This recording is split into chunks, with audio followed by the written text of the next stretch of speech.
Léa, Rina et moi étions inséparables. On s'était rencontrés à la fac et très vite nous étions devenus des amis qui ne passaient pas une journée sans se voir. Léa était la gothique cliché de notre groupe, elle était autoproclamée sorcière et de temps en temps essayait de jeter des malédictions à des hommes au hasard dans la rue. J'avoue que ça nous fait bien rire. Il y a de cela quelques mois, elle s'est prise de passion pour les sirènes, et elle disait que si ces créatures existaient vraiment, on devait les découvrir ensemble. De toute évidence, c'était une idée idiote, parce que des gens ont cherché depuis bien plus longtemps que nous, sans rien trouver, alors que nous, on est étudiante en littérature, et on n'a rien de scientifique. Mais Rina faisait de la plongée depuis des années, et ça nous donnait une raison de plus de se voir. Donc on a décidé qu'on allait chercher des sirènes ensemble. Lors de notre première plongée, Rina nous a appris plein de choses importantes pour survivre en fait. La deuxième plongée, on a beaucoup plus exploré et c'était vraiment très beau. Le monde sous-marin est incroyable. Mais son obscurité est, je trouve, assez angoissante et j'avoue que je n'arrive pas à être vraiment sereine quand on plonge. C'est pour ça que Rina reste toujours proche de moi. Elle veille sur moi, tandis que Léa a très vite trouvé son plaisir dans la plongée. La troisième plongée nous fit découvrir une caverne apparemment inexplorée. Elle n'avait aucune trace de déchets humains, aucune marque, rien qui laissait entendre que des humains aient pu passer par ici. Léa a voulu l'explorer, mais encore une fois, Rina fut le rappel d'intelligence dont on avait besoin.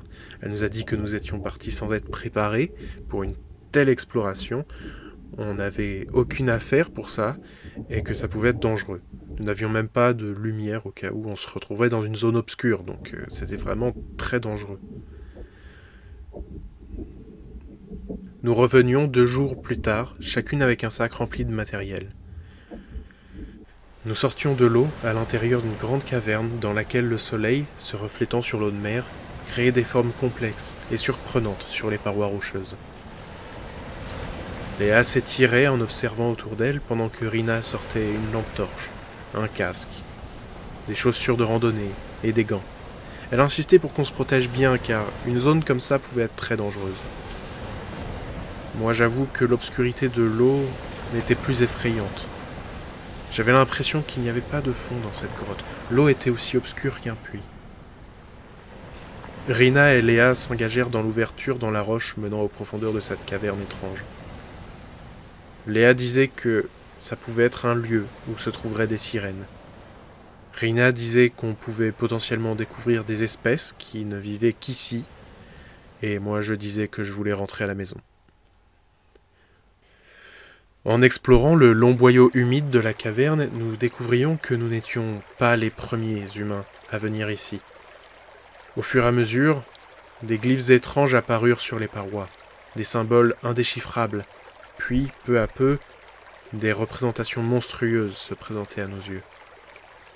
En arrivant dans une salle circulaire, Rina est passée devant Léa en éclairant partout et en observant le moindre danger. Léa se glissa à l'intérieur et éclaira ce qui ressemblait à une espèce d'autel au centre de la salle.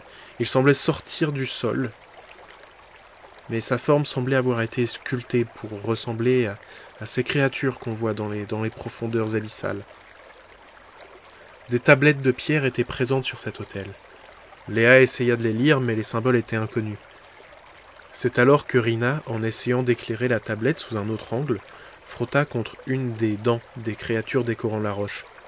La dent traversa son gant, atteignit sa chair, son sang. Subitement, la mâchoire de la créature se referma sur sa main, faisant hurler mon ami. Le sang coulait sur la roche. Les autres créatures des abysses se jetèrent sur Rina et Léa. Nous hurlions de peur, elles de souffrance. Alors que je ne savais que faire, elles étaient couvertes par ces effrayantes créatures, et je partais en courant. Je m'enfuyais, laissant mes amis seuls face à ces créatures. La peur me poussa à les abandonner. Je rejoignais alors l'entrée de la caverne. Je me dépêchai d'enfiler mes palmes, et avant même d'atteindre l'eau, 3 tentacules gigantesques m'attrapèrent et m'attirèrent dans les profondeurs, sans fin, de la caverne. Si vous faites de la plongée, restez dans les eaux claires.